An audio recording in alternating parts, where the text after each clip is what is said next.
My God. Okay. Hi. Welcome to Landline. There's too much reflection. Okay. Welcome to Landline. This is episode 5. I'm getting too many alerts, which I'm going to ignore because you guys are my top priority. Just kidding. I'm looking at my own reflection. Okay.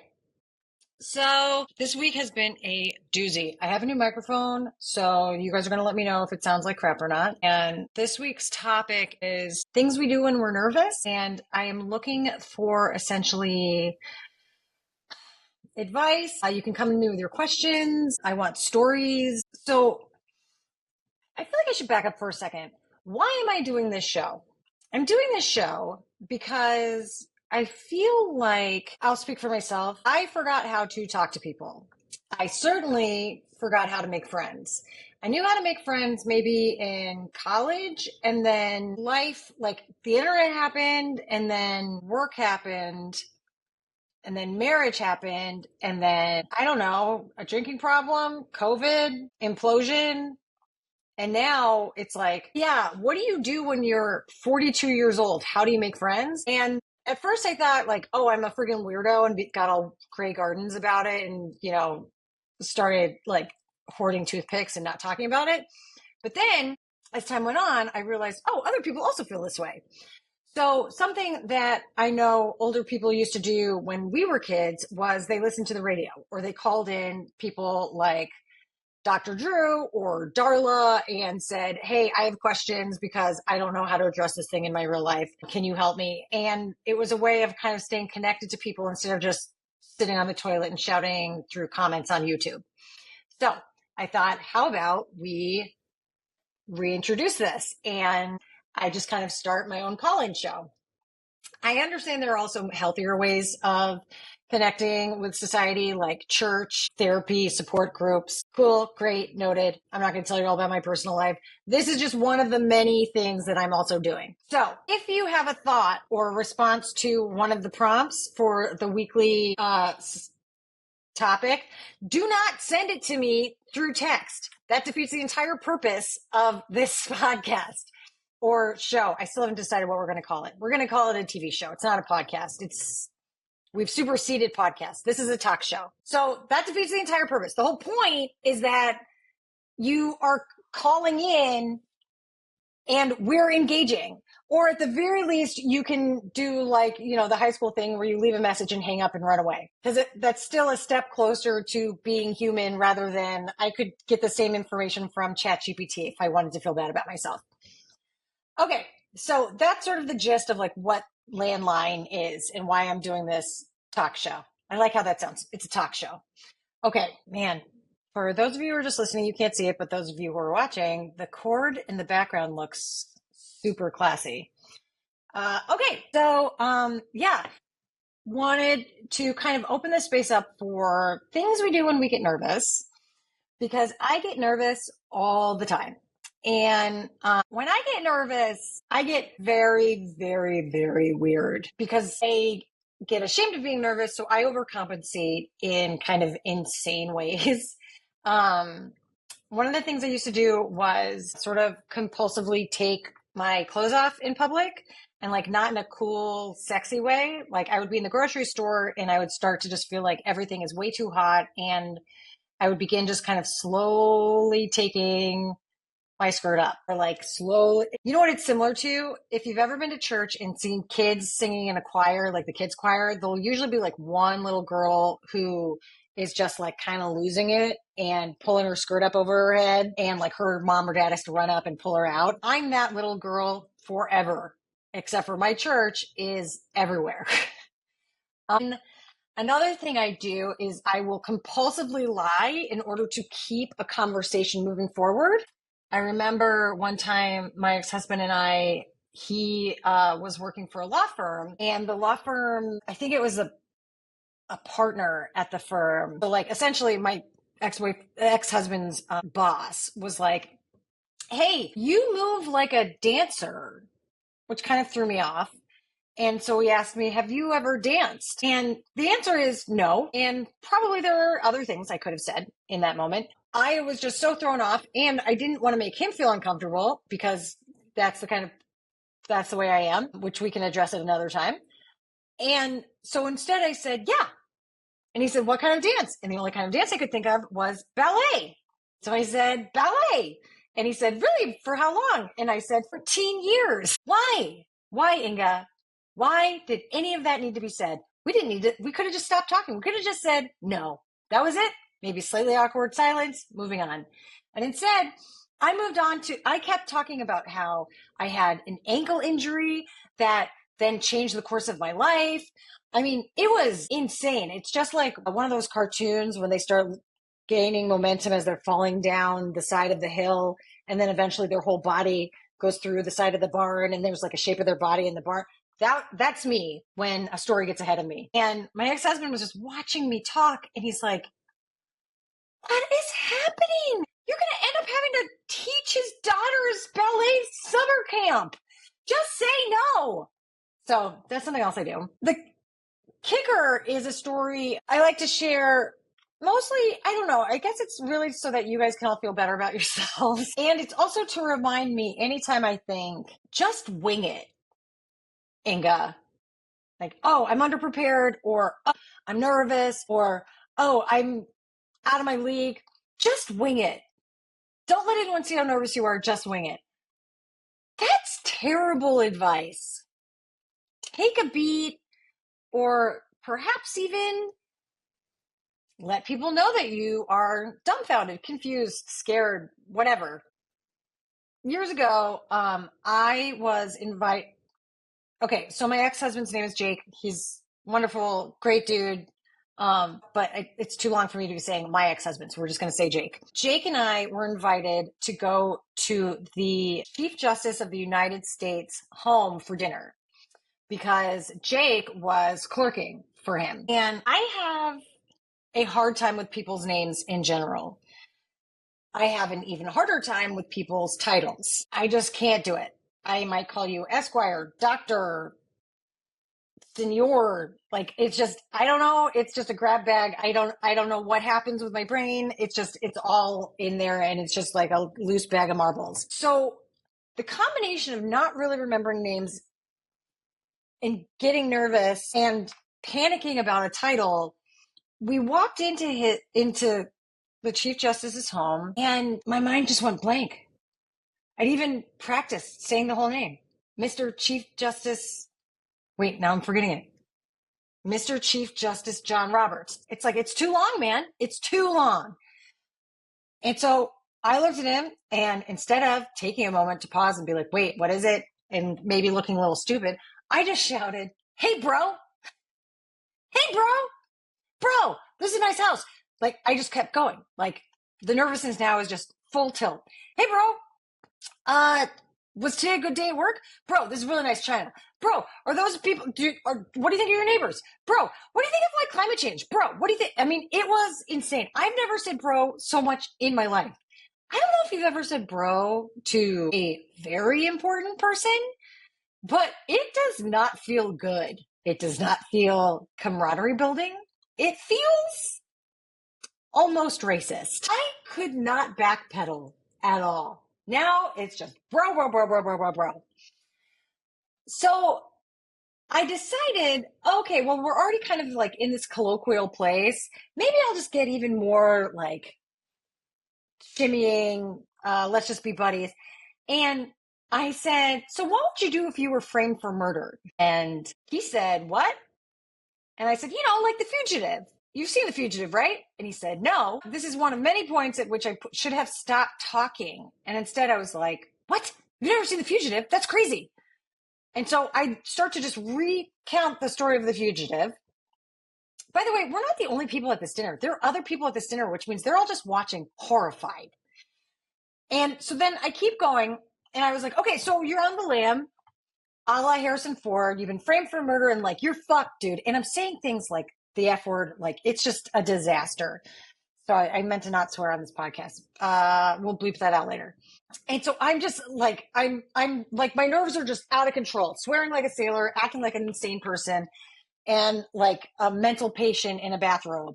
And at one point, so I was like, okay, so what would you do? What would you do? You have to be on the lam right now. What do you do? And he said, after a very, very long pause, he said, I turned myself in. And I blurted out, you're the worst, bro.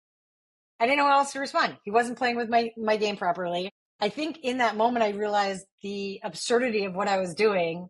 And, I might as well fall back on our good old nickname that I had going for him. Guys, this was not great. God bless the man. He rolled with it, or at least he was really good at faking rolling with it. We proceeded to play charades. I cried. Turns out that he and I are both very competitive. It's fine. So, Inga Nervous is a wreck. Like, put her to sleep, remove her, like the cane on the stage, pull her out. She's just not suitable for public. Like, I don't know if it would be worse if I pooped my pants, which is also something I've done when I'm nervous. And I gotta say, that's less embarrassing than this was. Okay.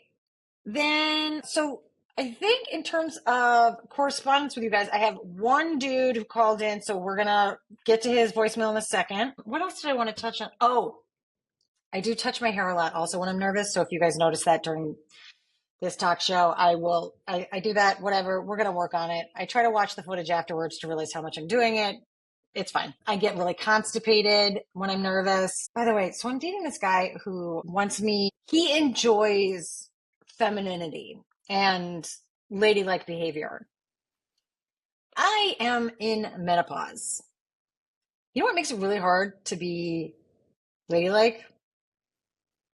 When you're constipated and having hot flashes. I don't know if anyone else is experiencing this. If you are, I would love your advice on this topic. I feel unattractive all the time. I only want to wear sweatpants. I kind of, going back to my initial point about connecting with people, part of me feels like maybe it was the right thing to do to just become sort of a hermit and collect toothpicks and Grey Gardens myself, because wearing sweatpants on my head kind of seems like an awesome idea. There's a dog next to me, which I have very mixed feelings about. That's going to be a topic for another podcast. It's not a podcast, guys. It's a talk show. Okay. And then, okay. You know what? We're going to get to the voicemail next. So here we go. I'm not really sure. We're going to try this and see if you guys can actually hear it. Yes, my name is Wesley Price, and I've got one hell of a story for y'all if y'all want it. It's got drama, sadness, a bunch of bullshit. And it all takes place right here in the great state of piece of shit, Tennessee. So if y'all would like it, give me a call back. Telephone number 615-8. Okay, guys, you can't leave a message. That's not how this, you can leave a message. I'm not going to call you back. The message has to include your story. This is not a two-way thing. I'm not going to call you. Ugh, okay. Maybe I need to make this more clear. Wesley, I want to hear your story, man. So, dude, what alert am I getting right now? Participant is still being recorded with the new input. However, okay, I don't know. Things are happening. It's fine. Hopefully no one's actually watching this right now. So yeah, I don't know. Like, guys, if you call, you got to leave the message. Otherwise, I'm not going to call you at like your home or business or whatever later. That's not how this works. So I'm sure at some point, maybe we'll hear Wesley's story. That's amazing. Also, don't leave your phone number on here unless you want everyone calling you, because the whole point is that it's a live show, man. Okay. What else did I want to talk about this week? I feel like sometimes I need to be like performative and funny, but I'm also like not in the mood to do it. So, we're just going to take it down a notch because we're coming down to closing time. So instead, let's see.